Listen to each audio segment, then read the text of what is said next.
Hey guys, welcome back for our second episode. Today we're doing Arakni, Marionette versus Fi.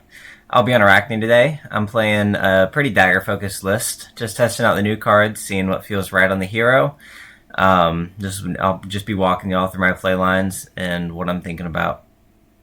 Alright, and then I am playing Fi, Rising Rebellion. It's a fairly standard list. It's just a bunch of Draconic Head Jabs, 1-for-4s, Lava Burst, and Salt the Wound.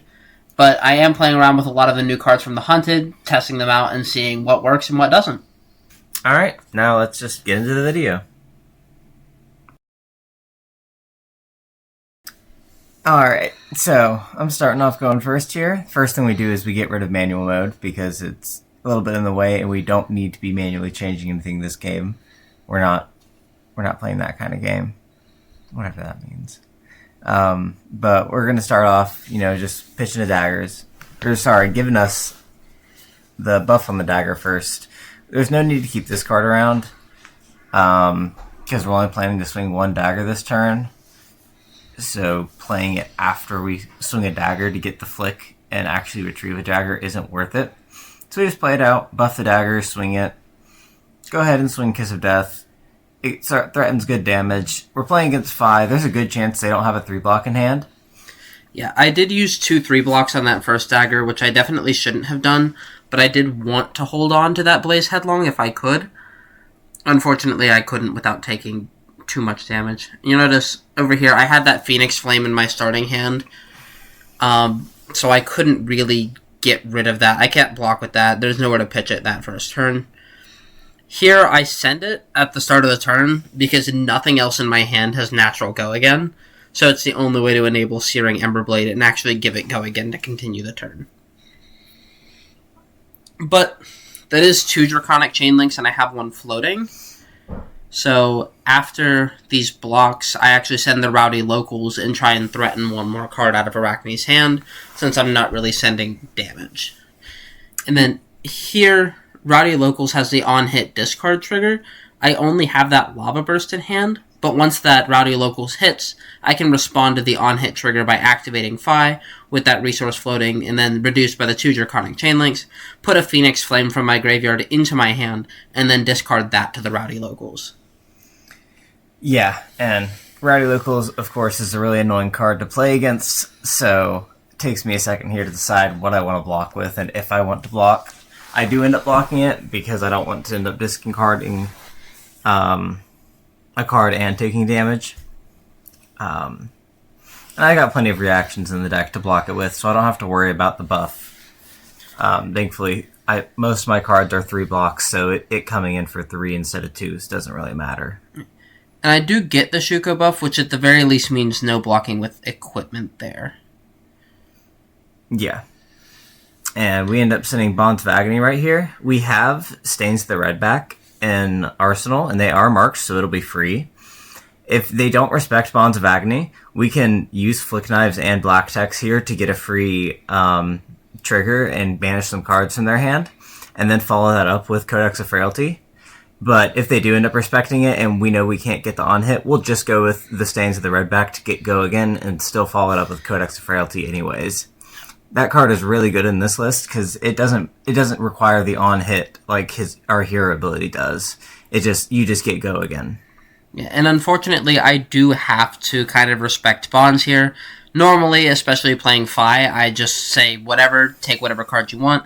But I drew up this hand and it had 3 Brand with Cinderclaw, so letting this hit means losing my entire next turn anyways. So I might as well mitigate some damage. Yeah, and you don't really want to lose those Brand with Cinderclaws out of your deck. No. They're important. So I end up just grabbing the Kiss of Death with Codex of Frailty. I believe that was my only stealth card that I even had there. And since we didn't hit, we still have the mark. So we got +1 on that attack. And we just, in our turn, we have the Ponder token, so we arsenal that Toxicity. Yeah, and then there's that 3rd Brand with Cinderclaw. I don't really get to do too much this turn. It's just sending that Brand and then drawing back up, which I would have liked to not have done, but Bonds is an annoying card. Yeah. It would have been really nice if we had been able to have another reaction in hand instead of that Codex to pump it over that 8 block there, so that we could take those Brand with Cinderclaws out of the deck. But, oh well. Right. And then a lot of the reason I did block 8 there was because with a 1 for 3 pump and the bonds pumping itself, that gets you up to 7. So the goal there was just to cover enough so that bonds couldn't hit with just a 1 for 3 reaction. Yeah. And I decided to block out there. We've kept 40 the entire game so far, and we didn't mind blocking with that one card there. We don't need any retrieve right now.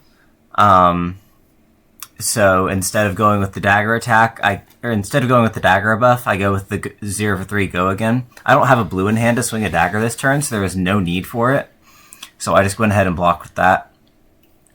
I went ahead and blocked black text anyways, because I usually use the reaction pretty early in the game and just wanted to get that block on, or go ahead and use that block before they were gone.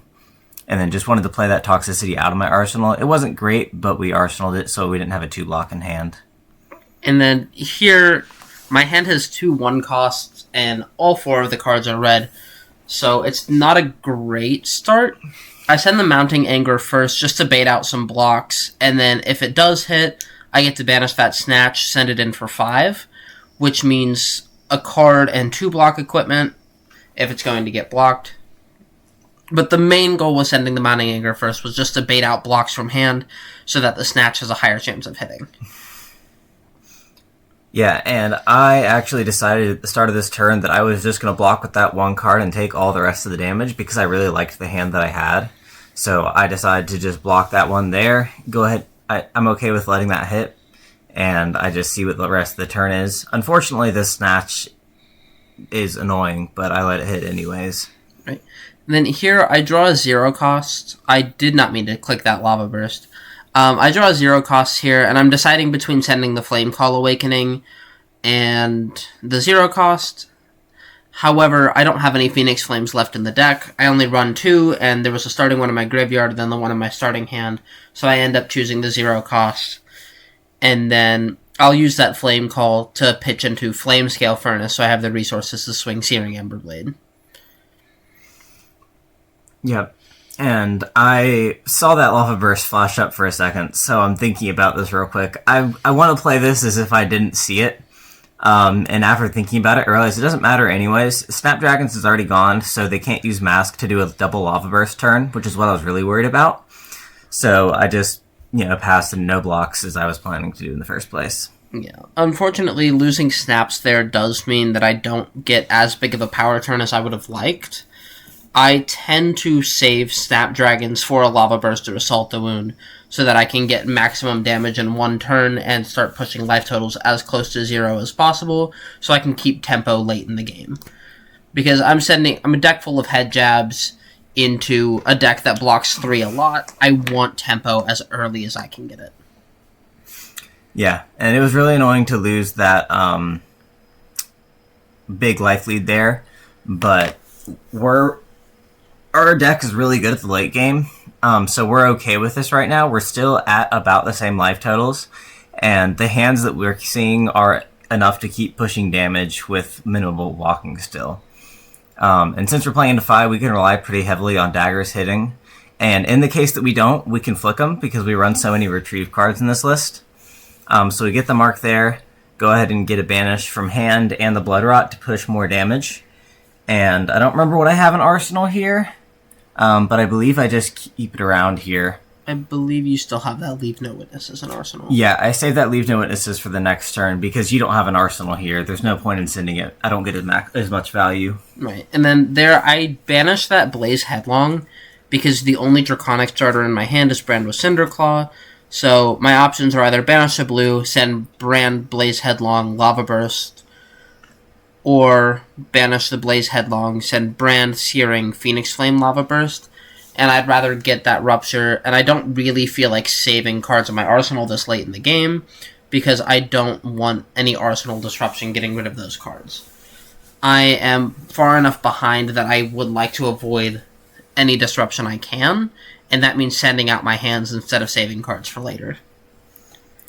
Yeah, for those of you watching this to figure out how to beat Arakni, one thing I've noticed as I've been playing is it's pretty annoying when people don't have an arsenal late in the game for me to try to disrupt, and I just have to deal with the hand every turn because I rely pretty heavily on arsenal disruption. And that's just a general rule as an aggro deck into an assassin, is if you don't put cards in your arsenal, Leave No Witnesses and Command and Conquer don't have nearly as much text. They're just vanilla damage. Yeah, which I don't run Command and Conquer in my list personally, but I know a lot of people do, and it's not a bad card for this hero. I just prefer a lot lower cost than my list. But those arsenal disruptions are something we rely pretty heavily on. So we send the dagger there, and we have this pick up the point to send just 0 for 3 go again to just threaten damage. We can use this floating resource we have to get that dagger back, which is what we end up doing here. And then we've got the pain in the backside afterwards, which is essentially a 0 for 4 as long as it hits, which at this point in the game, Fi is trying to keep a big hand to threaten my life total, because Fi is one of those heroes that the bigger their hand is, the more damage they can push. It grows exponentially. So I'm pretty confident that this will hit and I can push damage. And then I have that Leave No Witnesses in Arsenal. If I send it right here, that'll put them down to 2 if they don't block, which is that pretty much golden number for assassins where you've kind of won the game as long as you have flick knives in both your daggers. I do misplay a bit here. I should have flicked on this turn once they declared no blocks for this Leave No Witnesses, and I knew they were going down to 2 because Fi doesn't run defense reactions. At least I knew this list didn't. So I should have flicked right here to get them down to 1. And then as long as I can keep a card in hand next turn to either attack, to attack with, I can flick knives and guarantee the game right there because they'd be a 1. Right, and then I did go down to 2, which was risky again because of the flick knives and the 2 daggers. But like he said, I'm trying to just push damage as much as I can and close out this game before flick knives has the opportunity to take me out. I send the Spreading Flames here and hold on to the rest of the hand because Spreading Flames is just a really good card when I have a big hand. So I'm just threatening that damage. And then I do allow Mask of the Pouncing Lynx triggers to go back on the stack here because my plan is to end this turn with a Lava Burst or Salt the Wound depending on how many things hit. Which I do end up finding Lava Burst here between the Spreading Flames and just how many things hit. The Lava Burst is going to end up doing more damage. But I get that buff on the Ember Blade, so it's coming in for 4. I'm going to be able to get a Phoenix Flame that'll come in for 2. So I'm already threatening lethal with these 2 attacks, and I'm hoping that Lava Burst is threatening enough damage to take away his entire hand. Yeah. And at this point, I'm trying to keep my whole hand because they're at 2 life. Like Fi, assassins can pretty much close out a game at 2 life if they keep a whole hand with how many reactions and stuff they run, because it's almost impossible to predict what they're actually sending at you without just blocking with your whole hand. And at that point, you're like, okay, cool. But at this point, I can see that they're sending enough damage. I can see the 4 and the 1 that I know will be coming afterwards with Fi. They still have Mask of the Pouncing Lynx, so I know something else will also be coming. So I need to start blocking out and deciding what cards to actually keep in hand and playing a more conservative gameplay so I don't get too low on life. I don't want to go down to 1 here and just try to keep 2 or 3 cards. It's better to block out and keep 1 and guarantee the 1 flick and then the 1 flick on the turn afterwards. Right. And then, like I said, with that Spreading Flames, I'm threatening Lava Burst for 6. That's going to require at least a 3 block and then 1 extra block in order to, not die here. Unfortunately, he doesn't give up flick knives for whatever reason. Yeah, with Marionette, that is pretty much the last thing you ever want to do is give up flick knives to block with. I'm interested to see how difficult the Jarl matchup is, if he just goes straight for our flick knives and turns off our gameplay, or how easily we'll be able to play around that. Also, right here, I definitely should have pitched to the dagger with that persuasive instead of just sending it, because they were just able to block with their equipment for 1, where the dagger has piercing, and they wouldn't be able to do that. But I do get the flick still for 1 damage, and all I have to do here is keep a card in hand, and I've won the game. Right, and then I'm glad that they just sent that persuasive. If I had to block with one more card, this game would have not gone nearly as great, which even then, it doesn't. I'm only threatening 3 and then, or 4 and then 3 and then 3, which isn't enough to take all of the cards out of his hand. Unfortunately, I did end up with 2 1-costs and 4 reds in this hand, which kind of screws me over. I would have liked to pitch a blue in order to also swing Searing Emberblade here, which would have been threatening lethal with that 3, which means I would have at least had another turn to find lethal again, and then hopefully gotten breakpoints. Pause it and... Unfortunately, that's not the case. I don't manage to find those breakpoints, and that means he keeps a card so that he can send Flick Knives for lethal. Yep, and as we saw there, I could have guaranteed lethal a turn earlier if I'd played that right, but thankfully we still ended up winning that game.